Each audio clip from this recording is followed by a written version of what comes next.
The game isn't even over as I'm recording this audio. They just scored the empty net. It's 4-1, 1:30 to go.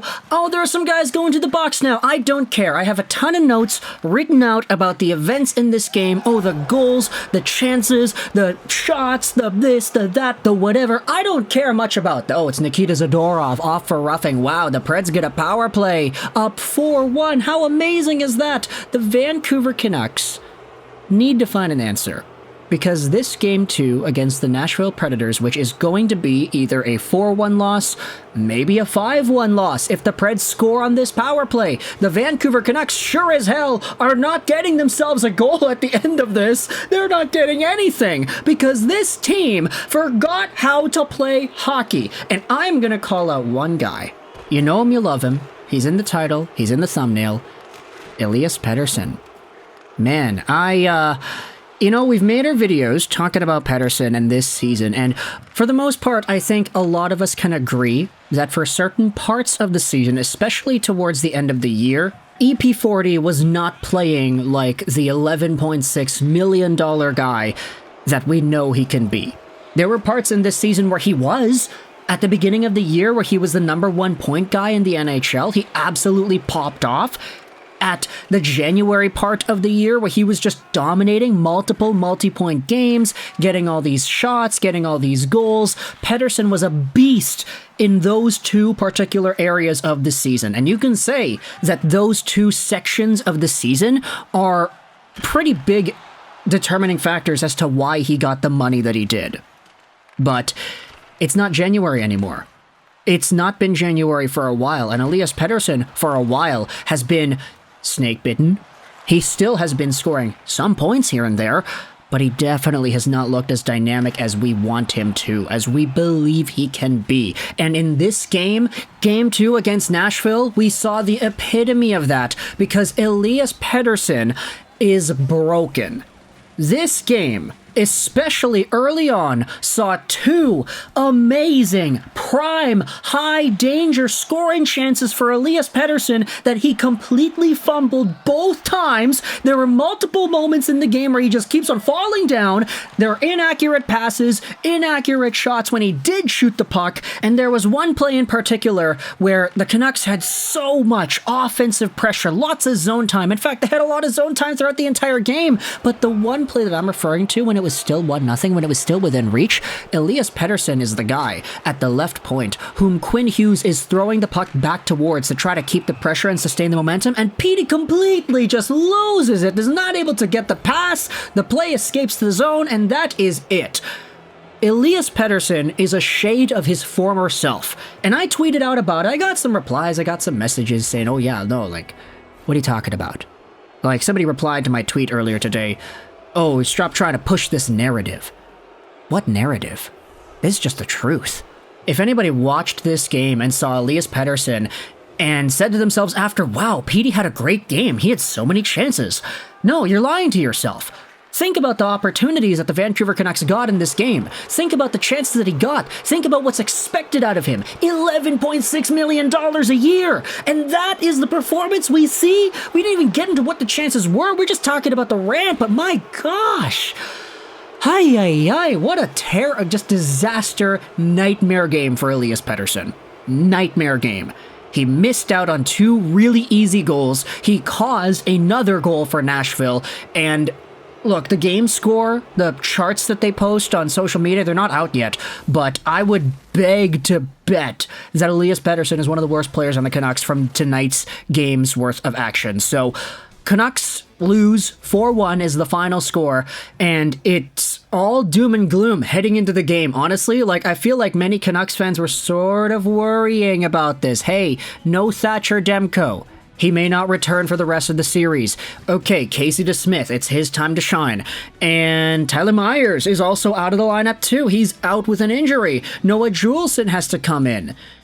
And it only takes 2 minutes for the Nashville Predators to score a goal. It's Anthony Beauvillier who tips in a long, wide-range drive from Filip Forsberg against the grain. The puck bounces off the ice, and it trickles by Casey DeSmith in the first few minutes. What a terrible goal to give up an unlucky bounce. You know, I could go out there and talk about the rest of the chances in order, but let's just go through the goals lightning speed right here, and then we'll get into the Pettersson stuff. Because it was 1-0 after that Beauvillier goal. It then becomes 2-0 in the second period. Filip Forsberg has way too much time coming out of the corner of the Vancouver zone, goes backhand forehand upstairs on Casey DeSmith on the side. Noah Juulsen completely loses his guy on that play.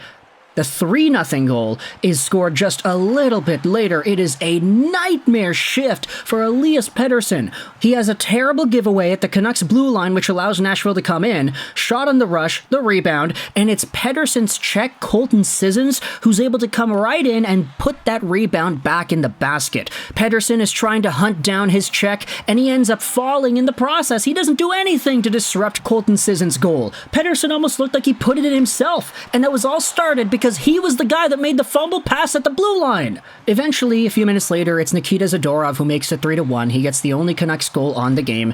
It's a pass from Cole over to the side as Zadorov comes off of the bench. He walks in and just shoots it. Goes short side on Juuse Saros. He beats the Finnish netminder, makes it 3-1.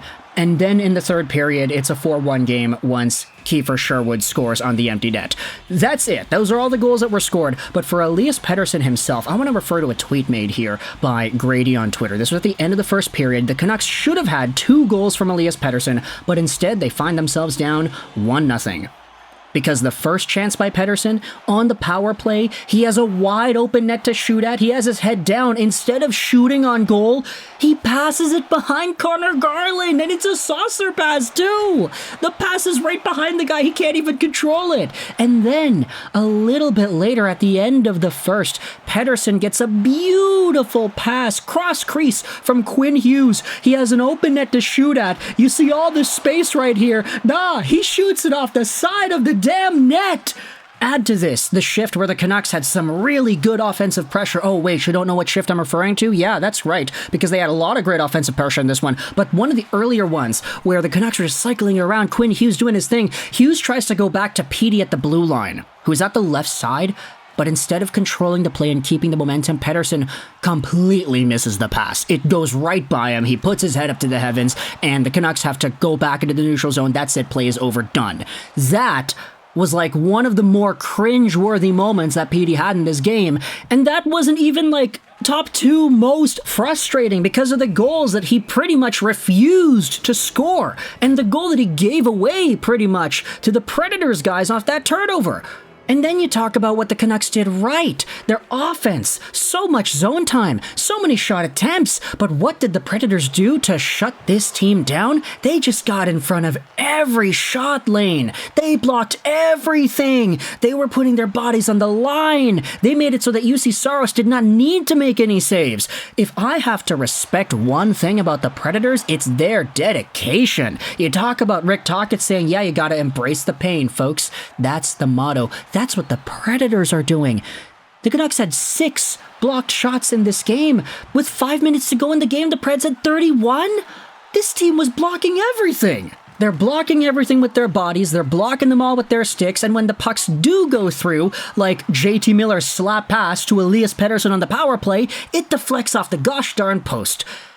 Juuse Saros made a few absolute robbery saves. The ones on Dakota Joshua in front, on a mini breakaway, and the ensuing rebound. Brock Besser had a chance off a face-off in the third period. Pia Suter was robbed multiple times by the pad of Juuse Saros. Pia Suter, by the way, also had an open net chance sometime in the third that he absolutely missed. Another slap pass from JT Miller. Those Miller slap passes are working. They're finding their targets, but man, can the guys not finish!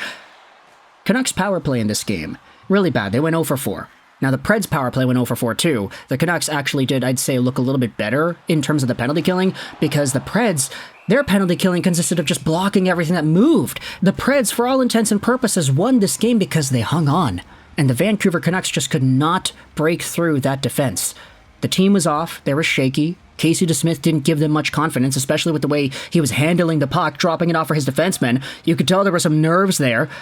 And ultimately, at the end of the day, it's the Vancouver Canucks' most expensive player that disappointed the most. Elias Pettersson, look, I'm going to be harsh. He's making $11.6 million. He's supposed to be the best player on this team in the playoffs. That was a terrible game. Canucks power play needs to be better. Canucks shooters need to be better. Pettersson needs to be better. And DeSmith, ay. Let me know your thoughts in the comment section below, but the Canucks losing Game 2, 4-1. Game 3 is in Nashville on Friday. We'll see what happens then, but for now, thoughts in the comment section. I hope you enjoyed this video. 99. And bye.